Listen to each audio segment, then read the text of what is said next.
konsep mengenai efektivitas, efisiensi, inovasi, dan mutu penyelenggaraan pemerintahan. Penyelenggaraan pemerintahan yang baik dan bersih sudah menjadi keniscayaan di era reformasi saat ini. Berbagai upaya telah dilakukan untuk mewujudkan keniscayaan tersebut. Namun, dalam implementasinya masih belum sesuai dengan harapan. Penyelenggaraan pemerintahan yang berorientasi pada layanan prima sudah tidak bisa ditawar lagi karena lembaga pemerintahan ingin meningkatkan kepercayaan publik. Paradigma pemerintahan harus segera berubah dari pola paternalistik dan feodal yang selalu meminta dilayani menjadi pola pemerintahan yang siap melayani dan senantiasa mengedepankan kebutuhan dan keinginan masyarakat sebagai stakeholder pemerintah. Bidang apapun yang menjadi tanggung jawab PNS, semua harus dilaksanakan secara optimal agar dapat memberikan kepuasan kepada masyarakat. Aspek utama yang menjadi target stakeholder adalah layanan yang komitmen pada mutu, melalui penyelenggaraan tugas secara efektif, efisien, dan inovatif. Bagaimanakah gambaran pelayanan publik di Indonesia? Saya mengambil contoh dua karikatur berikut ini. Karikatur yang pertama yaitu menjelaskan diskriminasi dalam hal pelayanan, yaitu perbedaan waktu penyelesaian tugas antara kelompok tertentu dan masyarakat biasa. Kemudian gambar yang kedua yaitu pelayanan yang tidak sesuai dengan jam operasional. Masih banyak pelayanan publik di Indonesia yang tidak melaksanakan kewajibannya sesuai dengan jam operasional maupun standar operasional yang berlaku di dalam pelayanan tersebut. Komitmen mutu merupakan pemahaman konsep mengenai efektivitas, efisiensi, inovasi, dan mutu penyelenggaraan pemerintah. Efektivitas merupakan sejauh mana sebuah organisasi dapat mencapai tujuan yang ditetapkan. Sementara efisien merupakan jumlah sumber daya yang digunakan untuk mencapai tujuan organisasi. Efisien ditentukan oleh beberapa banyak bahan baku, biaya, dan tenaga yang dibutuhkan untuk mencapai sebuah tujuan. Dari kedua definisi tersebut dapat disimpulkan bahwa karakteristik utama yang dijadikan dasar untuk mengukur tingkatan efektivitas adalah ketercapaian target yang telah direncanakan, baik yang dilihat dari capaian jumlah maupun mutu hasil kerja, sehingga dapat memberikan kepuasan, sedangkan tingkat efisiensi diukur dari penghematan biaya, waktu, tenaga, dan pikiran dalam menyelesaikan kegiatan. Sementara inovasi muncul karena adanya dorongan kebutuhan organisasi atau perusahaan untuk beradaptasi dengan tuntutan perubahan yang terjadi di sekitarnya. Di sisi lain, mutu merupakan suatu kondisi dinamis berkaitan dengan produk, jasa, manusia, proses, dan lingkungan yang sesuai atau bahkan melebihi harapan konsumen atau pengguna. Berikut ini merupakan nilai dasar komitmen mutu sebagai aparatur sipil negara. Yang pertama, komitmen kepada kepuasan konsumen. Hal ini penting karena ASN pada sejatinya merupakan pelayan masyarakat, sehingga kepuasan masyarakat terhadap suatu produk, ketepatan waktu dalam pelayanan, dan hasil diharapkan membuat masyarakat menjadi puas. Kemudian yang kedua, cepat, tepat, dan ramah.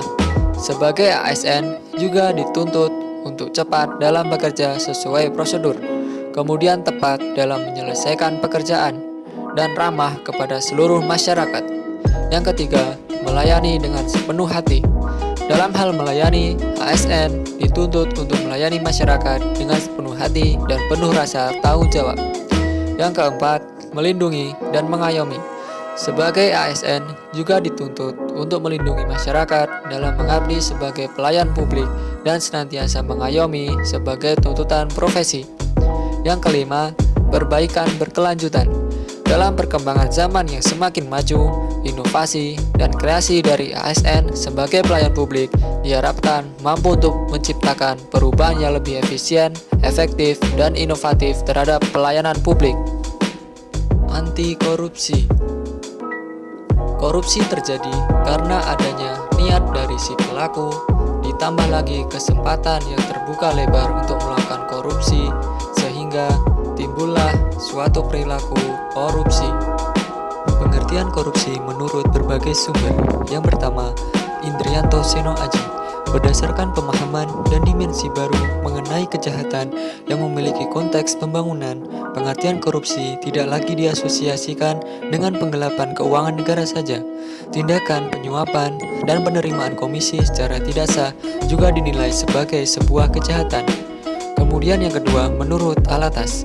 Pengertian korupsi menurut Alatas adalah pencurian yang melalui penipuan dalam situasi yang mengkhianati kepercayaan.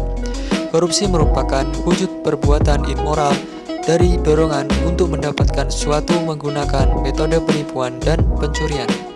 Yang ketiga, menurut Undang-Undang Nomor 31 Tahun 1999. Pengertian korupsi menurut Undang-Undang Nomor 31 Tahun 1999 tentang pemberantasan tindak pidana korupsi mengartikan bahwa korupsi adalah setiap orang yang dikategorikan melawan hukum, melakukan perbuatan memperkaya diri sendiri, menguntungkan diri sendiri atau orang lain, atau suatu korporasi menyalahgunakan kewenangan maupun kesempatan atau sarana yang ada padanya karena jabatan atau kedudukan yang dapat merugikan keuangan negara atau perekonomian negara. Korupsi dapat juga diartikan sebagai penggelapan dan juga sesuatu hal yang dapat merugikan negara. Hal ini terdiri dari pencurian dan penggelapan. Pencurian yang dimaksud yaitu secara melawan hukum, mengambil sebagian atau seluruhnya barang atau hak orang lain dengan tujuannya memiliki atau memperoleh keuntungan diri sendiri atau suatu kelompok. Kemudian penggelapan dalam hal ini yaitu pencurian barang atau hak yang dipercayakan atau berada dalam kekuasaan pelaku dan penyalahgunaannya wewenang atau kepercayaan. Berikut ini merupakan beberapa penyebab korupsi. Yang pertama yaitu penegakan hukum yang tidak konsisten. Yang kedua, penyalahgunaan kekuasaan atau kewenangan. Yang ketiga, langkanya lingkungan yang anti korup. Yang keempat, rendahnya pendapatan penyelenggara negara. Yang kelima, kemiskinan atau keserakahan. Yang keenam, pemberian imbalan jasa. Dan yang ketujuh, gagalnya pendidikan agama dan etika. Pencegahan korupsi dapat dilakukan dengan perbaikan sistem dan perbaikan dari manusia. Perbaikan sistem meliputi peraturan perundang-undangan yang diperketat, kemudian reformasi birokrasi, menegakkan etika profesi dan tata tertib lembaga, penerapan prinsip good governance. Kemudian dari segi perbaikan manusia dapat dilihat dari memperbaiki moral, meningkatkan kesadaran, mengentaskan pemiskinan, memilih pimpinan yang bersih, jujur, dan anti korupsi. Indonesia melawan korupsi. Slogan ini sangat cocok sekali dengan kondisi negara Indonesia saat ini.